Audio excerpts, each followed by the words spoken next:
आपके साथ अनुराग मुस्कान the big bench पर एक बार फिर आपका बहुत बहुत स्वागत है। द बिग डायलॉग लेकर के हाजिर हूं मैं। और देखिए 2024 का चुनाव आने वाला है और 2024 के इस चुनाव में उत्तर प्रदेश की बहुत बड़ी भूमिका रहने वाली है, जो कि हमेशा रहती है, क्योंकि कहते हैं ना कि दिल्ली का रास्ता उत्तर प्रदेश से होकर के जाता है। 80 लोकसभा की यहाँ पर सीटें हैं और भारतीय जनता पार्टी का यहाँ पर राज है, योगी की सरकार है। तो आप ये मान लीजिए कि बीजेपी लोकसभा की जितनी ज़्यादा सीटें यहाँ जीतेगी, दिल्ली में उसका दावा सत्ता पर उतना ही ज़्यादा मजबूत होगा। तो हम द बिग डायलॉग का सफ़र लेकर के आप पहुँचे हैं लखनऊ, और लखनऊ में आज बिग डायलॉग में जो मेहमान मेरे साथ हैं, राजनीति में उनका अपना एक अलग दखल है, अपनी एक अलग पहचान, अपना एक अलग कद है। और वो कद बड़ा इसलिए है क्योंकि लोकसभा की 28 से 30 सीटों पर वो बहुत प्रभाव रखते हैं और उनका ये प्रभाव लोकसभा के चुनाव में भी स्पष्ट रूप से दिखाई देगा। आज वही हमारे मेहमान हैं जो कि सुहेल देव भारतीय समाज पार्टी के राष्ट्रीय अध्यक्ष भी हैं। ओम प्रकाश राजभर जी का बहुत बहुत स्वागत करता हूं। Thank you. कैसे हैं आप? बढ़िया हैं, आप कैसे हैं? बिल्कुल ठीक, आपसे मिलकर और ठीक हो गया। नहीं, बड़ी पॉजिटिव एनर्जी है आपके अंदर। और सबसे बड़ी बात, बहुत कम मैं ऐसे नेता देखता हूं जिनके चेहरे पर संघर्ष दिखता है। यानी मलाई खाकर नहीं आए आप मेहनत करके राजनीति में आए हैं और आपका जो समर्थन है, जो आपके लोग हैं, उनके चेहरे पर आपका जो भरोसा दिखता है, उसे देखकर आपका कद और बड़ा हो जाता है। ये मैंने आज आपसे मिलकर पाया। हम टीवी पर तो कई बार मिले हैं, पर मुझे लगता है कि प्रत्यक्ष रूप से, साक्षात रूप से हम पहली बार मिल रहे हैं। तो द बिग बेंच हमारे चैनल का नाम है। तो द बिग बेंच की हमारी टैगलाइन है बैठकर सोच। और ओम प्रकाश राजभर जी, जब भी हम बैठ कर के आपके बारे में सोचते हैं तो एक सवाल मन में आता है कि योगी कैबिनेट में ओम प्रकाश राजभर कब नजर आएंगे? क्योंकि लोकसभा चुनाव को देखते हुए, 2024 को देखते हुए बीजेपी ने आपको साथ तो ले लिया है, पर आपको अभी वो सम्मान नहीं मिला जिसके आप हकदार हैं। यानी आपके अच्छे दिन नहीं आए अभी। आपके कार्यकर्ता भी वो गीत नहीं गा सकते कि दुख भरे दिन बीते रे भैया अब सुख आयो रे। तो कब, आखिर कब? नहीं, शायद लोगों को अभी पता नहीं है, हमारे कार्यकर्ता सब जान गए हैं जी कि राष्ट्रपति के चुनाव के बाद ही, जब देश में राष्ट्रपति का चुनाव हुआ जी, तो चुनाव के बाद ही हमारे कार्यकर्ताओं को चाहिए क्या, थाने पर उनकी बात सुनी जाए, तहसीलदार उनकी बात सुने, एसडीएम सुने, डीएम एसपी उनकी बात सुने। उनकी इतने तक ज़्यादा से ज़्यादा काम है। उसके लिए मुख्यमंत्री माननीय योगी आदित्यनाथ जी के यहाँ से स्पष्ट निर्देश पूरे प्रदेश के 75 जिले को हो गया। अच्छा। कि भारतीय समाज पार्टी का कोई भी नेता जाए तो उसको सम्मान के साथ उसकी बात को सुनिए और उसका काम करिए, ये निर्देश हो गया। और जो व्यवस्था मंत्री को मिलती है, वो व्यवस्था Y+ की सुरक्षा ओम प्रकाश राजभर को दिया। मैं कहीं भी जाता हूँ तो हमारे कार्यकर्ताओं का, नेताओं का मनोबल इतना हाई रहता है कि कल तक हमारा नेता आता था तो कोई सिक्योरिटी नहीं रहती थी। आज हमारा नेता के आने से पहले यहाँ जो दृश्य होता है कि लगता है कि कोई बड़ा नेता, सरकार का कोई बड़ा मंत्री आ रहा है, उस तरह का माहौल। तो उनके मन में उत्साह, जोश है। हाँ, ये जरूर है कि जो आपने कहा है कि जो एक पोर्टफोलियो का मामला है, अभी देखिए जो बातें तय हैं, अभी मंत्रिमंडल का विस्तार हुआ नहीं जी। जिस दिन विस्तार होगा उस दिन वो हो जाएगा। अच्छा, लेकिन आप बड़े मुखर रहे हैं, आपकी नाराजगी भी सामने आई है कि भाई राम मंदिर की तारीख का ऐलान कर दिया, मुझे मंत्री बनाने की तारीख का भी ऐलान करो। पेच कहाँ फंसा है? आपके जैसा आदमी मंत्रिमंडल में होना चाहिए। नहीं, देखिए, मैंने कभी इसके लिए बात ही नहीं की। हम अपने काम पर विश्वास में रखते हैं। हम जनता के बीच में रहते हैं, उनके सुख में, दुख में, काम में लगे रहते हैं। और बीच में बात माननीय गृह मंत्री जी का फोन आया था। उन्होंने कहा कि चुनाव बीत जाता है फिर हम आपको बुलाते हैं और सब चीज़ें तय हो जाएंगी। अच्छा, वैसे बीजेपी टाइम बाय करने में बड़ी माहिर है। आप अगर महाराष्ट्र का उदाहरण देखें तो देखिए, एकनाथ शिंदे सरकार का कैबिनेट का विस्तार अब तक नहीं हुआ, लेकिन अजीत पवार गुट आया पीछे से और उनको मंत्री पद दे दिए गए।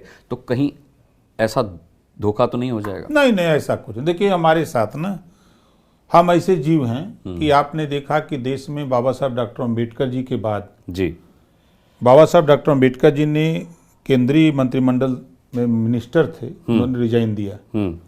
और यूपी में ओम प्रकाश राजभर दूसरे नंबर के हैं कि हमने रिजाइन दे दिया। लोग प्रधानी से रिजाइन नहीं दे सकते। हमारे लिए मंत्री पद बहुत नहीं है, हमारे नेताओं की बात सुनी जाए जी, उनकी समस्या का समाधान हो, वही हमारे लिए सबसे बड़ी बात है। हम मंत्री बन के भी वही काम करेंगे। हाँ।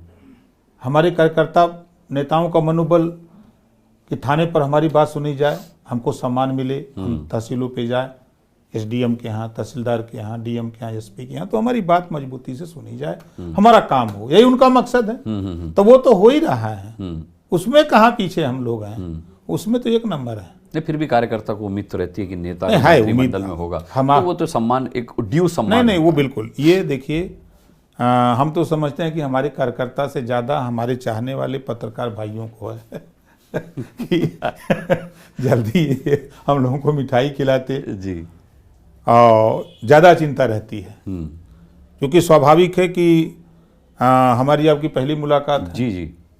और यहाँ जो प्रॉपर लखनऊ लोग रहते हैं या देश के किसी कोने में कहीं भी हम जाते हैं तो जैसे लगता है कि हम बहुत दिन से परिचित हैं। हाँ। तो लोगों को उम्मीद है, उनकी उम्मीद पर आपको हमने बार बार मैं कहता हूँ कि जिस दिन मंत्रिमंडल का विस्तार होगा उस दिन उस पर मोहर लग जाएगी। देरी कहीं घोसी उपचुनाव के नतीजे की वजह से तो नहीं हुई? क्योंकि आपने कहा था अखिलेश यादव का बोरिया बिस्तर बांधकर सैफे भेज देंगे, ऐसा नहीं हुआ तो मतलब? देखिए, चुनाव में जुमले बोले जाते हैं। हाँ, ये आप पहले भी कह चुके हैं।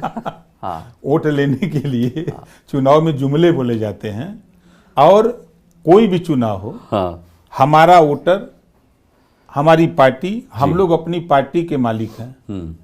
हम भारतीय जनता पार्टी के वोटर के मालिक नहीं हैं, वो उनकी मर्जी है। निषाद पार्टी के वोटर, निषाद जी की मर्जी है।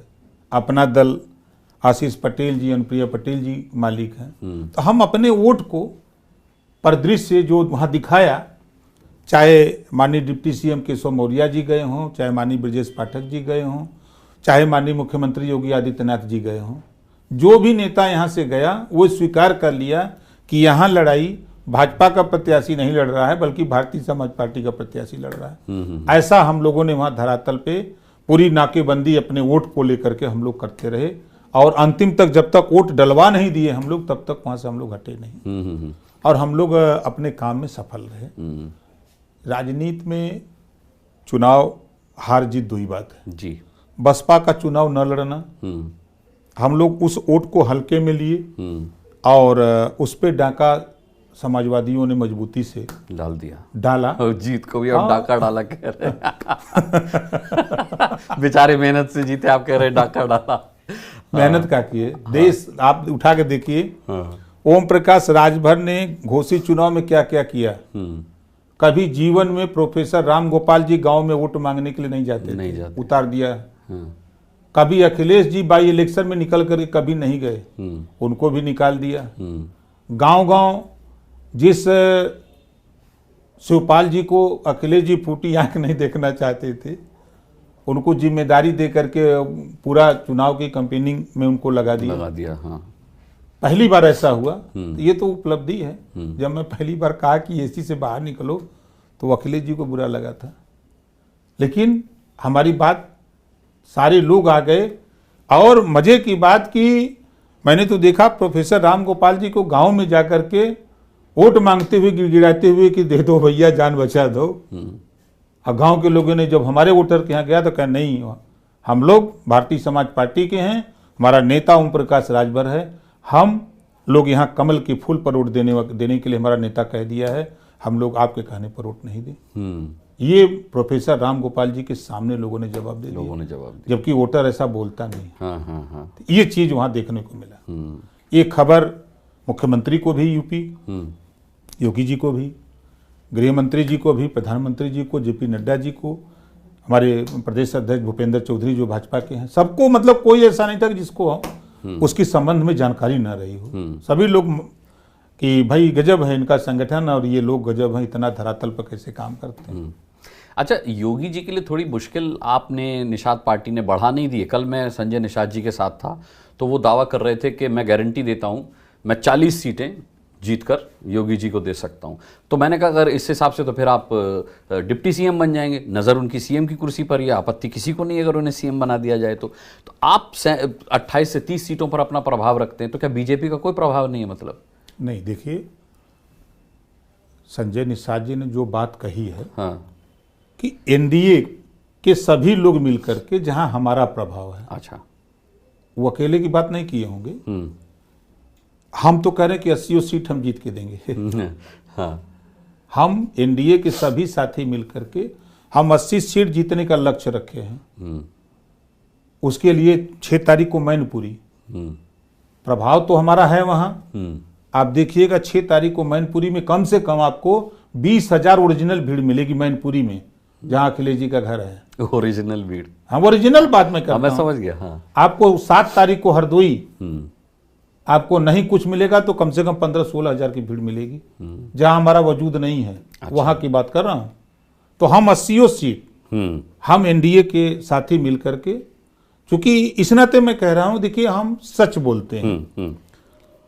सपा और बसपा मिलके लड़े तो 64 सीटें अकेले बीजेपी जीती। अब सपा बसपा दोनों अकेले हो गए। तो जब अकेले हो गए तो दोनों के वोट में 2 फाट हो गया। ये मान के चलिए कि 50-50 या 55-45 या 60-40 इस तरह का रेशियो उनके पूरे वोट में होगा। तो अब उधर 6 सीटें बची हुई थी जो हार गए थे हमारे बेल्ट में। तो 64 और 6 70, बची 10। तो 10 में लड़ाई कहाँ है? तो उत्तर प्रदेश की 80 सीट एनडीए हम सब लोग मिलकर के जीतेंगे।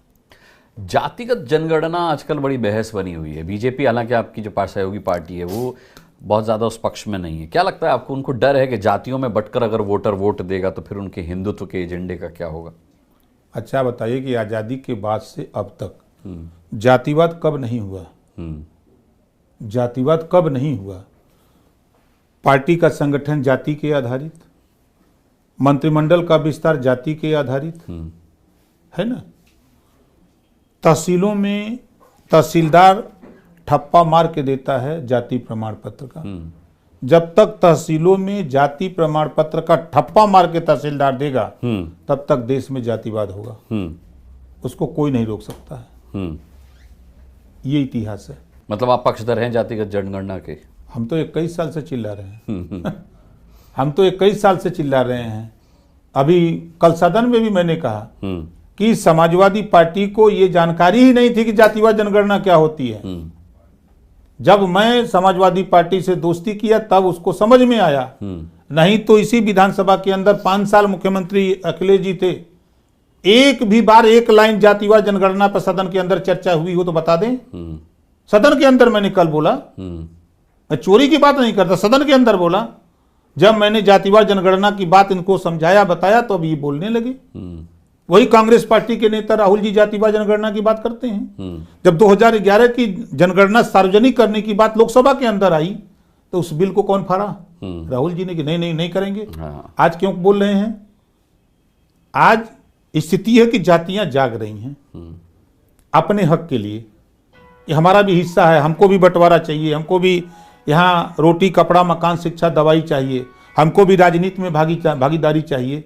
तो ये चीजें जब लोगों में धीरे धीरे पनपने लगी हैं तो अब हक कोई मांग रहा है तो जातिवाद हो रहा है।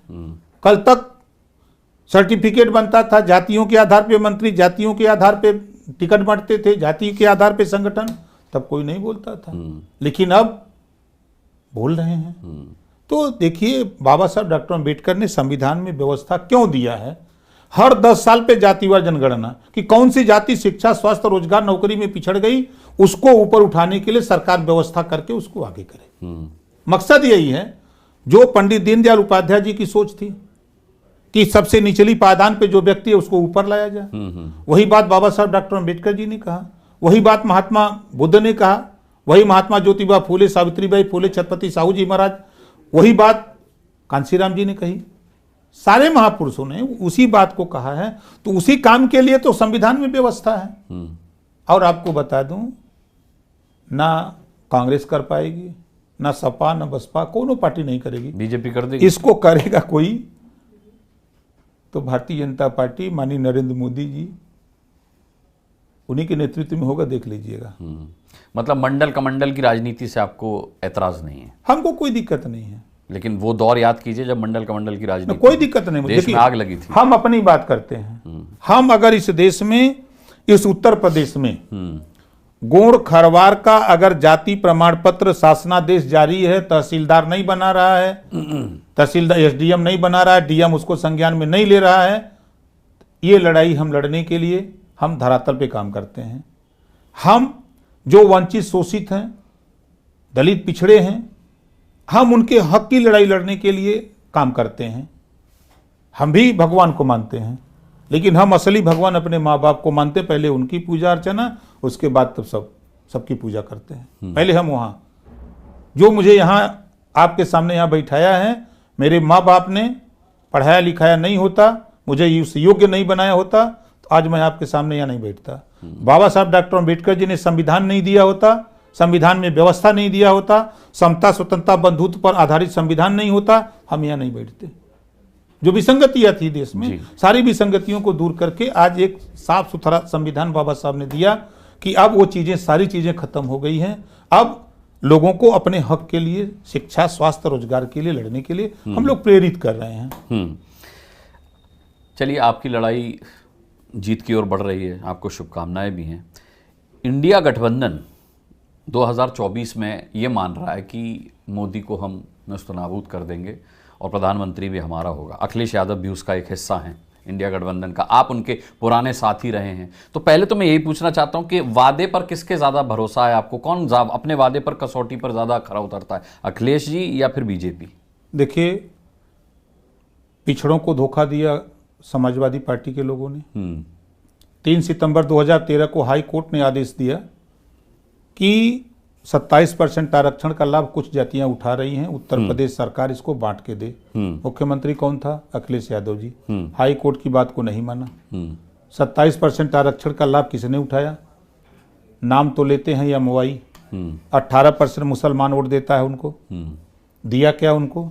बीजेपी से नफरत। बीजेपी को दिखा के मुसलमानों को नफरत दिया। एक भी थाना, 1531 थाने उत्तर प्रदेश में हैं, एक भी थाने पर बता दें समाजवादी के लोग, किसी थाने पर 10 गो 5 गो 4 गो मुसलमान के बेटे को सिपाही वो बनाए हों, दरोगा बनाए हों? कभी नहीं बनाया। वोट तो लिया, नफरत दिया। और पिछड़ों को क्या दिया? वोट लिया। नाई, गोंड, पाल, प्रजापति, बिंद, केवट, मल्ला, राजभर, चौहान, आर्य, कर्कवंशी, बंजारा, बहेलिया, खंगार, जोल्हा, दुनिया, अंसारी, साईं, दर्जी, फकीर, शेख सैयद, पठान, इन लोगों को वोट लिया, कुछ दिया नहीं। सिर्फ दिया अपनी जाति को दिया। अच्छा, एक जाति को दिया। यम वाई का नारा, यम का वोट, वाई को हिस्सा, यम को नफरत, पिछड़ों का नाम, पिछड़ों को हक को लूटना। तो समय भी कहाँ मिला उन्हें? बेचारे 5 साल ही तो रहे। 4 बार सरकार थी। 89 में मुलायम सिंह जी की। 89 में भारतीय जनता पार्टी के सहयोग से माननीय मुलायम सिंह जी मुख्यमंत्री थे। ठीक है। जब कांग्रेस के खिलाफ सारे लोग एकजुट हुए तो माननीय मुलायम सिंह जी जब मुख्यमंत्री बने तो भारतीय जनता पार्टी ने सहयोग किया था, समर्थन था। दूसरी बार सपा बसपा के समर्थन में, नेता सपा की सरकार थी। फिर तीसरी बार अपने आप सरकार बनी, चौथी बार अपने आप सरकार बनाए। 4 बार सरकार थी ना। 4 बार की सरकार में किया क्या इन्होंने?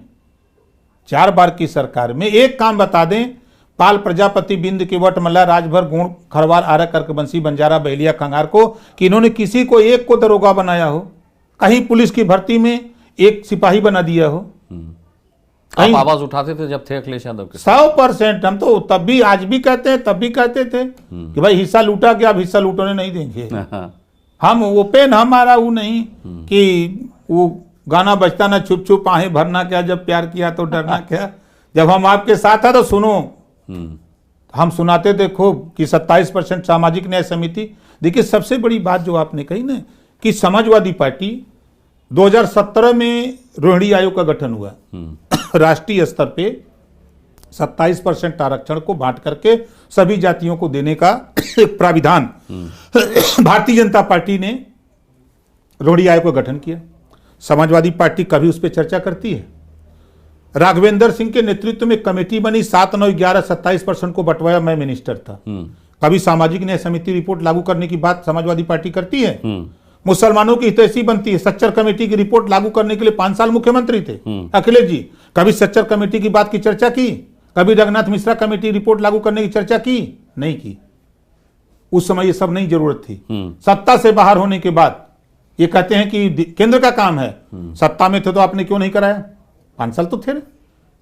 चलो मान लिया आप कहते हो कि दिल्ली वाले नहीं करने दिए। दिल्ली में आपने सहयोग दिया, कांग्रेस का, बसपा ने सहयोग दिया, कांग्रेस की सरकार थी।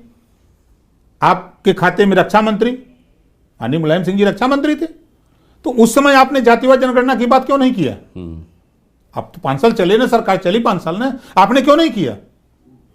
जानकारी नहीं थी। जातियों की गिनती हो जाती तो फिर जो हिस्सा लूटते थे पिछड़ों का, वो हिस्सा नहीं लूट पाते। और जहां तक सवाल आपने इंडिया गठबंधन का किया, इसमें जितने लोग हैं सब जनता को ठगने वाले लोग हैं। संपर्क तो आपसे भी करते होंगे वो कि आप आ जाओ इधर। हमारे संपर्क में खुदा हैं लोग। हमारे संपर्क में अच्छा, है कि बुला लो ये हमारे। कई दल एनडीए में जल्दी शामिल हो जाएंगे, देख लीजिएगा। कई अच्छा। दल इंडिया के और तो और कई बड़े नेता हमारे यहां संपर्क में है कि दिल्ली भेंट करा दो, बस हम लोग ज्वाइन कर लें। अच्छा, उस काम में हम लगे हैं। तो बड़ी खबर दे रहे हैं आप। नहीं, हम झूठ नहीं बोलते। तो आप ऑपरेशन लोटस में लगे हुए हैं। नहीं, हम वो सब नहीं। अब भाई हमसे कोई कहता है कि हमको मिलवा दो, हम यहाँ जाना चाहते हैं, तो हमको चलो हम ले चलते, पहुंचवा देते हैं। हाँ। वो काम भी हम करते हैं। देखिए उत्तर प्रदेश का जो स्थिति है इंडिया गठबंधन के लिए, मध्य प्रदेश हम आपको ले चलते हैं। अखिलेश जी ने क्या बोला? कांग्रेस भारतीय जनता पार्टी की बी टीम है। कांग्रेस चालू पार्टी है, कांग्रेस को वोट मत देना। जब ये हमको धोखा दे दिया तो बताओ आपको कैसे धोखा नहीं देगी? अब कैसे गठबंधन उनका चलेगा? अब ये जा रहे हैं स्टालिन से मिलने तमिलनाडु, जो कांग्रेस की घोर विरोधी पार्टी है। अब ये कांग्रेस के खिलाफ एक गठबंधन बनाएंगे। क्यों? ओम प्रकाश राजभर एनडीए में शामिल होकर के सट करके माननीय नरेंद्र मोदी जी को 2024 में हम प्रधानमंत्री बनाने की लड़ाई लड़ रहे हैं, और अखिलेश जी हट करके वो सहयोग कर रहे हैं माननीय नरेंद्र मोदी जी को प्रधानमंत्री बनाने के लिए। इनडायरेक्टली। प्रमोद कृष्णम जी भी ये कह रहे थे, बोले कि इन्होंने तो क्रियाक्रम कर दिया इंडिया गठबंधन का, अखिलेश यादव नहीं। उन्होंने सही कहा है। आचार्य जी ने जो बात कही बहुत सही कहा है। क्योंकि देखिए ये लोग, अभी कल की बात मैं बता रहा हूं, कल सदन में गोमती रिवर फ्रंट की चर्चा माननीय मुख्यमंत्री जी ने खुद की। खुद उन्होंने स्वीकार किया कि ये भ्रष्टाचार ऐसे ऐसे हुआ है। खुद उन्होंने चर्चा की। और खनन मामले में सीबीआई ने नाम आया अखिलेश जी का। गिरफ्तारी क्यों नहीं हो रही है? ये दीने भाजपा के खिलाफ बोलते हैं, राती को गुलदस्ता लेके योगी मोदी के यहाँ पहुंच जाते हैं कि जान बचाए रखिए, हम आपके साथ हैं। जान बचाए रखिए पे याद आया, आपने राजनीति की शुरुआत की थी बहन जी के साथ। अब बहन जी राजनीति से ही गायब हैं, तो मतलब क्या उनका इम्पैक्ट खत्म हो गया है अपने वोटर से राजनीति में, या फिर वो आपने जैसे कहा ना बचा लीजिए अपनी सीबीआई से और ईडी के डर से वो शांत हैं? क्या वजह है बहन जी के खामोश रहने की? देखिए उनका राजनीति करने का अपना अलग तरीका है। अच्छा। उनका वोटर उनके साथ आज भी खड़ा है। उसको कोई सोचे कि ले लें। अच्छा। तो जो मूल वोट है उसको कोई ले नहीं सकता है। लेकिन वोटर चाहता तो है कि नेता सामने आए, निकले। पिछले चुनाव में, हाँ। अभी जो 22 का चुनाव हुआ है, 12% वोट उनको मिला है ना। रिकॉर्ड में बता रहा हूँ, 12% वोट मिला। अब कोई कहे कि नहीं उनका वोट नहीं है, तो पोलिंग वोट है ना। तो 12% वोट उनका है। वो अपने ढंग से राजनीति करती हैं। सब लोग अपने अपने ढंग से। वो तो ये तक कह चुकी हैं 2024 में बसपा के बिना सहयोग के प्रधानमंत्री नहीं बनेगा कोई। तो इतना जबरदस्त जड़ें मजबूत हैं क्या उनकी? नहीं, वो भाई अब देखिए, वचनम किम दरिद्रम। जबान से आदमी कुछ भी कह दे। जी। जब उत्तर प्रदेश में 80 की 80 सीट हम लोग जीतने जा रहे हैं, तो बचा क्या है? कहीं ऐसा तो नहीं बाद में इंडिया गठबंधन में नजर आए वो? हो सकता है। राजनीति में भैया कोई भरोसा किसी का नहीं है। कब कहाँ नेता खड़ा होगा ये कोई ठीक नहीं है। तो मतलब आप संभावना से इनकार नहीं कर रहे? नहीं, हम संभावना से इनकार नहीं करते। फूलपुर से नीतीश कुमार जी के चुनाव लड़ने की खबर है कि वो चुनाव लड़ सकते हैं। आपका भी बिहार में जड़ें आप मजबूत कर रहे हैं, किस तरीके का समीकरण बन रहा है ये?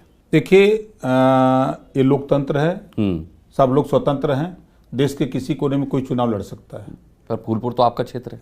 नहीं, वो ठीक है, लेकिन मैं अभी परसों मैं था अरवल जिला में, बिहार में। हाँ। कम से कम ओरिजिनल 10,000 लोग थे कल, परसों। आज जा रहा हूं कटिहार, कल कटिहार रहूंगा। बिहार के 38 जिले में 36 जिले में हम धीरे धीरे सक्रिय हो गए हैं। तो जो खेल यूपी में बसपा सपा ने खेला लंबे समय तक, 19 साल तक, वही खेल नीतीश जी और लालू जी। सामाजिक न्याय के दायरे में मात्र 2 जाति बिहार में, 2 जाति यूपी में। सामाजिक न्याय की बात कर रहे हैं अखिलेश जी, सामाजिक न्याय में सिर्फ यादव जाति आती है खाली। सरकार बनेगी तो मुख्यमंत्री यादव जी, दूसरा तो सामाजिक न्याय में आता नहीं है जी।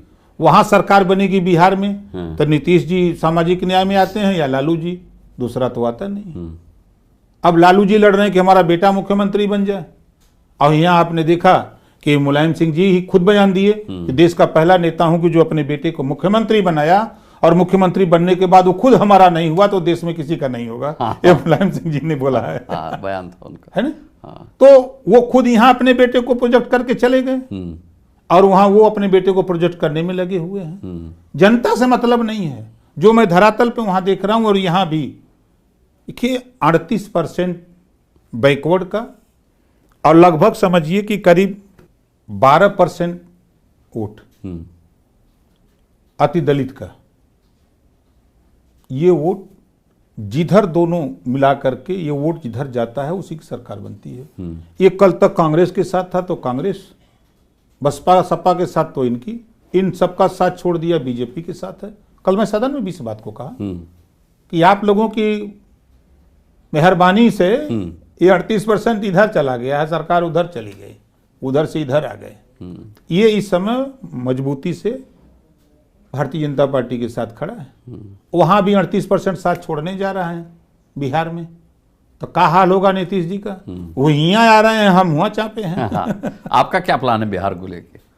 बिहार में हम 40 सीट पर तैयारी कर रहे हैं अभी तो फिलहाल, और दिल्ली जाएंगे, बातचीत होगी, जैसा डिसीजन होगा एनडीए का वैसा करेंगे। और बाकी राज्यों में देखिए हमारा वोटर यूपी और बिहार का, चाहे वो पंजाब हो, चाहे दिल्ली हो, चाहे गुजरात हो, चाहे महाराष्ट्र हो, चाहे बंगाल हो, चाहे बिहार हो, चाहे छत्तीसगढ़ हो, चाहे दिल्ली हो, जहां जहां रहता है, एक आवाज पर हम कहाँ हैं, तो वो अपने आप पूछना नहीं है उसको, वो खुद वोट दे देता है कि भैया नेता इधर तो हम लोग भी इधर। ये हमने देखा कि लाख लोग चिल्लाते रह गए, मनाते रह गए, का ना नेता कह दिया है तो फिर पहाड़ में भी रहता है वो, अगर एक कै वोट है उसके घर तो कहता है कि ना भैया नेता कहा है तो इस पार्टी को वोट देना है। ये स्थिति हमने पूरे देश में यूपी और बिहार के बदौलत तैयार किया है। अच्छा, देखा जाए तो देश में प्रमुख तौर पर 2 ही पार्टियां देखी मानी जाती हैं, बीजेपी हो या कांग्रेस हो। तो ये वन नेशन वन पार्टी की जो थ्योरी है, इस पर क्षेत्रीय दल क्यों नहीं इस पे फिट बैठते, उसकी कसौटी पर क्यों नहीं खड़े उतरते? दिक्कत क्या है? नहीं, दिक्कत है। देखिए आज ओम प्रकाश राजभर को और भारतीय जनता पार्टी को, दोनों को एक दूसरे की जरूरत महसूस हुई। हम क्षेत्रीय पार्टी हैं, वो राष्ट्रीय पार्टी हैं। उनको वोट की जरूरत है, हमको सुरक्षा और संरक्षा अपने अधिकार की जरूरत है। तो हम मजबूती से अपनी बात तभी रख पाएंगे जब हम ताकत में रहेंगे। तो क्षेत्रीय पार्टियों को पनपने का यही सबसे बड़ा कारण है। या फिर ये कमजोरी भी कह लें कि सौदेबाजी इसीलिए हो पाती है क्योंकि आप क्षेत्रीय रह जाते हैं और आप संगठित नहीं है, तो राजनीति करना आपके साथ बड़ी पार्टियों के लिए आसान हो जाता है। जैसे कहते हैं ना, वो मगरमच्छ मछलियों को खा जाता है, बड़ी मछली छोटी को खा जाती है। और बीजेपी के बारे में तो कहा जाता है क्षेत्रीय पार्टी को खत्म ही कर नहीं, वो ऐसा जो उस तरह का कल्चर करेगा वो होता है। देखिए कांग्रेस पार्टी जब एक पार्टी थी, उन्होंने इस देश में रहने वाले आहिर गडेरी कुंभी कोयरी भर चमार मुसर धोबी खटिक पासी केवट बिंद मल्लाह जुल्हा दुनिया अंसारी शेख सैयद पठान चौहान ठाकुर ब्राह्मण बनिया लाला गुण खरवार भूमिहार बिहार आर्य कर्कवंशी बंजारा बहेलिया खंघार, अगर इनके साथ न्याय किया होता तो पार्टियां नहीं बनती। पार्टियां नहीं बनती। कांग्रेस के जमाने में सब लोग कांग्रेसी थे। कांग्रेस ने इन लोगों के साथ धोखा दिया। जब धोखा दिया तो वहीं से शुरुआत होनी शुरू हुई। उसके बाद फिर कांसीराम जी पैदा हुए, कांसीराम जी ने समझाया, चौधरी चरण सिंह उन्होंने भी समझाया, वहीं से उदय होता है पार्टियों का। तो अलग अलग पार्टियां बनने लगी। कि भाई अगर वो वहाँ तो हम यहाँ लड़के लेंगे अपने हिस्सा, हम लड़के लेंगे। तो यहाँ सपा पर बसपा पैदा हुई, सपा पैदा हुई। उसके बाद डॉक्टर सोहेल पटेल जी अपना दल पैदा हुए, फिर ओम प्रकाश राजभर पैदा हुए, निषाद पार्टी पैदा हुई, जो भी पार्टी पैदा हुई। तो उसके पीछे की हमारी कौम की उपेक्षा, हमारे कौम को हिस्सा नहीं, तो उस कौम को जगा करके लोग इकट्ठा किए, भाई चलो हम भी लड़ा जाए, और जब लड़ोगे तभी मिलेगा। नहीं तो देखो कांग्रेस के साथ थे, क्या दिया कांग्रेस ने, सपा के साथ थे तो क्या दिया, बसपा के साथ गए क्या दिए। तो ये एक नजीर बनता जा रहा है पार्टियों के उदय होने का, ये सबसे बड़ा कारण है। अच्छा, ये भी कहा जाता है कि विपक्ष की तरफ से अक्सर आवाज़ उठती है कि भारतीय जनता पार्टी का आला कमान उत्तर प्रदेश में से योगी जी को हटाने की तैयारी कर रहा है। ये विपक्ष के लोग दिवा स्वप्न देखते हैं। आप बताइए कि 6.5 साल के ऊपर हो गया, विपक्ष के लोग ये क्यों नहीं कहते हैं कि योगी जी के राज्य में एक भी दंगे नहीं हुए, कहीं कर्फ्यू नहीं लगा, बुलडोजर तो चलता है, क्यों नहीं चलेगा? हम गलत करेंगे तो हमारे यहाँ चलेगा? हम लॉ एंड ऑर्डर की बात करते हैं, आप कर्फ्यू की बात करते हो। समाजवादी पार्टी कांग्रेस की सरकार थी, इसी उत्तर प्रदेश में दंगे होते थे, दंगा प्रदेश के नाम से जाना जाता था, कर्फ्यू लगते थे, दूध के लिए बच्चे तरसते थे। आज वो तो खत्म हो गया। बुलडोजर का भय इतना हुआ कि दंगाई भाग खड़े हुए कि कहीं हम दंगा करें तो हमारे यहाँ बुलडोजर न चढ़ जाए। और जब वो भागे तो एनकाउंटर हो गया उनका। ये भी कहा जाता कि योगी जी एनकाउंटर, भाई शरीफ आदमी को 25 करोड़ आबादी में नहीं, 25 करोड़ आबादी में आप बताइए कि किसी शरीफ का इनकाउंटर हो रहा है? अपराधी को नहीं पुलिस दौड़ा रही है। अपराध करोगे तो सजा कौन भोगेगा? आप भोगो, चाहे इनकाउंटर में मरो, चाहे बुलडोजर चढ़ा दे उससे मरो, लेकिन आपको सजा मिलेगी। ये भय है। समाजवादी पार्टी की सरकार थी, गुंडों की सरकार के नाम से जाना जाता था, अपराधी छुट्टा सांड की तरह घूम रहे थे। वो तो अब भी कह रहे हैं हमारी सरकार आएगी तो बुलडोजर यही रहेगा, लेकिन इमारतों का निशाना बदल जाएगा, बहुमंजिला इमारतों पर बुलडोजर चलाएंगे। कुछ नहीं करेंगे, कुछ नहीं करेंगे। देखिए अब आपको बता दें, समाजवादी पार्टी हो चाहे बसपा हो चाहे कांग्रेस हो, यूपी में अभी वो लोग बढ़िया से रजाई वजाई सिला के, जाड़ा आ गया है गर्मी का, ये कम से कम 20 साल के लिए ये सब बिस्तर बना लें आराम करने के लिए। 20 साल के लिए बिस्तर बना लें, सत्ता का ख्वाब न देखें। अच्छा, हाँ, आज कांग्रेस की नाकामी, सपा बसपा की नाकामी, तीनों मिलकर के महिला आरक्षण बिल नहीं पास कर पाए। भारतीय जनता पार्टी एनडीए गठबंधन ने महिला बिल पास कर दिया। ये सब लोग राम मंदिर के इशू को लेके आरोप लगाते रहे। 22 तारीख को डेट भी आ गई है, उसकी तैयारी हो रही है, नहीं कर पाए। स्वर्गीय राजीव जी जब प्रधानमंत्री थे तो वो कहा करते थे कि हम 100 रुपया भेजते हैं दिल्ली से, 15 रुपया धरातल पे जाता है। अब तो सीधे खाते में 100 का 100 चल जा रहा है। ये पीड़ा हो रही है सपा बसपा कांग्रेस को कि बीच में जो इनके बिचौलिए थे इनकी पार्टी के, तो उन बेचारे मर रहे हैं खाने बगैर। अब जो राशन सीधे गरीब के खाते तक पहुंच, घर तक पहुंच रहा है राशन, वो बीच के बिचौलिए जो है अब वो मर रहे हैं। इसकी चिंता है विरोधियों को, विपक्षी पार्टियों को इसकी चिंता है कि हमको कब मौका मिले कि इनको हम राशन दें, ये बेचारे लूटें, हम कब मौका मिले कि जो माल आ रहा है उसको हम लूटें। तो ये लुटाई बड़े पैमाने पर बंद हुई है। हम तो कहते हैं विपक्ष चाहे कुछ भी बोले, हम 2 प्रमाण देते हैं। पूरे उत्तर प्रदेश में आप घूम के देखिए, अच्छी सड़कें आपको मिलेंगी। अब आप चले जाइए रेलवे स्टेशन पर, आपको अच्छे रेलवे स्टेशन मिलेंगे। आप चले जाइए एयरपोर्ट पर, हर जगह आपको अच्छी व्यवस्था और सुविधा मिलेगी। इसको लोग नहीं देख रहे हैं। गाड़ी से जा रहे हैं और उसके बाद जब भाषण मार रहे हैं उसी सड़क से जा रहे हैं, कह रहे हैं कि सड़कों में गड्ढा है, गड्ढे में सड़क है। आया कैसे गए? वहां पहुंचे कैसे भाई? आप टाइम से पहुंच कैसे रहे हो? आज हम ही लोग हैं, बलिया से हम लोग 4 घंटे में लखनऊ आ जाते हैं। बलिया से जो 9 घंटा लगता था, हम 4 घंटे में लखनऊ आ जा रहे हैं। आज हमारा कोई मरीज बलिया से अगर केजीएमयू मेडिकल कॉलेज या पीजीआई या राम मनोहर लोहिया भर्ती होने के लिए अगर आना था तो उसको कितना टाइम लगता था? 9 घंटे। और यहाँ अब आराम से वह 3.5-4 घंटे में वो लखनऊ कूच कर दे रहा है। ये नहीं दिखाई दे रहा है। आज विकास के लिए काम हो रहा है, प्रदेश विकास की तरफ बढ़ा है, जो बीच के लुटेरे थे, लूटने वाले लोग थे, वो परेशान हैं। इस नाते उनके नेता लोग परेशान हैं। आपकी राजनीति बीजेपी के साथ कब तक है? देखिए, हम बीजेपी के साथ आए हैं और तब तक रहेंगे बीजेपी के साथ जब तक गरीबों का काम होता रहेगा। ये अच्छी आपने लाइन बोली कि जब तक आपके लोगों का, गरीबों का और समाज का हित रहेगा तब तक आप बीजेपी के साथ रहेंगे, और नहीं तो अपनी राजनीति तो है ही। ओ तो जिंदाबाद है, ये अपना झंडा अपना अच्छा खासा कद बना लिया। चलिए, मैं आपको बहुत बहुत अग्रिम बधाई दे देता हूं। मंत्रिमंडल का जब विस्तार हो तो आपको उचित सम्मान मिले उसमें, उसके लिए आपको बहुत बहुत शुभकामनाएं। और हो सकता है ये इंटरव्यू जब तक ऑन एयर हो तब तक आप मंत्री बन चुके हो, तो उसके लिए आपको बहुत बहुत बधाई देता हूं। अपने व्यस्त समय में से हमें समय निकाला द बिग बेंच के बिग डायलॉग के लिए। ओम प्रकाश राजभर जी, आपका बहुत बहुत धन्यवाद। धन्यवाद जी। तो ओम प्रकाश राजभर जी को आप सुन रहे थे। उत्तर प्रदेश की राजनीति में जो दखल अंदाजी ओम प्रकाश राजभर जी की है, निश्चित तौर पर कहा जा सकता है कि उन्हें दरकिनार करके या उन्हें इग्नोर करके सरकार की सेहत ठीक नहीं रह सकती।